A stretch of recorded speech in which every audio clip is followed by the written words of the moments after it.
ಸಾಲು ಮರದ ತಿಮ್ಮಕ್ಕರವರ ಮಾರ್ಗದರ್ಶನದಲ್ಲಿ ಪರಿಸರ ಮಾಲಿನ್ಯ ಸಂರಕ್ಷಣೆ.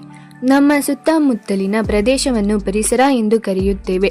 ಈ ಪರಿಸರ ಮರ, ಗಿಡ, ಗುಡ್ಡ, ಬೆಟ್ಟ, ನದಿ, ಸರೋವರ, ಗಾಳಿ, ಮಳೆ, ಬಿಸಿಲು ಹೀಗೆ ಎಲ್ಲವನ್ನೂ ಒಳಗೊಂಡಿದೆ. ಪರಿಸರವು ಮಾನವನಿಂದ ನಿರ್ಮಿತವಾದದ್ದಲ್ಲ, ಬದಲಾಗಿ ಮಾನವನ ಬದುಕಿಗಾಗಿ ದೇವರ ಸೃಷ್ಟಿಯಾಗಿದೆ. ಮಾನವನು ಒಳಗೊಂಡಂತೆ ಎಲ್ಲ ಪ್ರಾಣಿ ಪಕ್ಷಿಗಳು ತಮ್ಮ ಜೀವಿತಾವಧಿಯವರೆಗೆ ಪರಿಸರದಲ್ಲಿ ಬದುಕಿದ್ದೇವೆ. ಆದುದರಿಂದ ಮಾನವನು ಪರಿಸರದಲ್ಲಿ ಶಿಶು ಎಂದು ಕರೆಸಿಕೊಂಡಿದ್ದಾನೆ. ಮಾನವ ತನ್ನ ಏಳಿಗೆಗಾಗಿ ತನಗೆ ಬೇಕಾದ ಎಲ್ಲವನ್ನೂ ಪ್ರಕೃತಿಯಿಂದಲೇ ಪಡೆಯುತ್ತಾನೆ. ಆದ ಕಾರಣ ಪ್ರಕೃತಿಯನ್ನು ಪ್ರಕೃತಿ ಮಾತೆ ಎಂದು ಕರೆಯುತ್ತೇವೆ.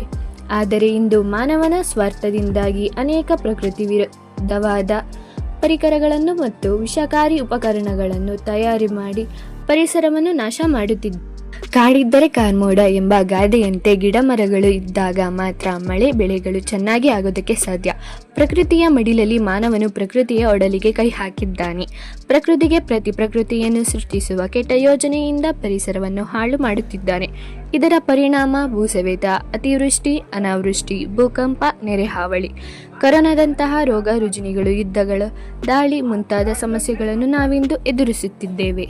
ಮಾನವನ ಜೀವನಕ್ಕೆ ಪರಿಸರವು ಅತಿ ಮುಖ್ಯ ಘಟಕವಾಗಿದೆ. ಆದುದರಿಂದ ಪ್ರತಿಯೊಬ್ಬ ಮಾನವನು ಪರಿಸರವನ್ನು ಉಳಿಸಿ ಬೆಳೆಸುವುದು ಅತಿ ಮುಖ್ಯವಾಗಿದೆ. ಅರಣ್ಯಗಳು ಪರಿಸರವನ್ನು ಸಮತೋಲನದಲ್ಲಿಡುವ ಸಾಧನದಿಂದ.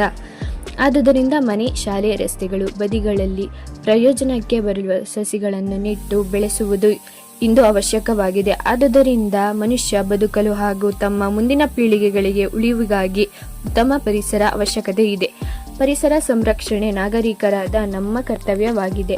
ಅದಕ್ಕಾಗಿ ವನ ಮಹೋತ್ಸವ ಕಾರ್ಯಕ್ರಮದ ಮೂಲಕ ಎಲ್ಲೆಡೆ ಪರಿಸರ ಜಾಗೃತಿಯನ್ನು ಮೂಡಿಸಿ, ಒಂದು ಮರವನ್ನು ಕಡಿದರೆ 10 ಸಸಿಗಳನ್ನು ನೆಟ್ಟು ಪೋಷಣೆ ಮಾಡಿ ಪರಿಸರವನ್ನು ಸಂರಕ್ಷಿಸಬೇಕು. ಧನ್ಯವಾದಗಳು.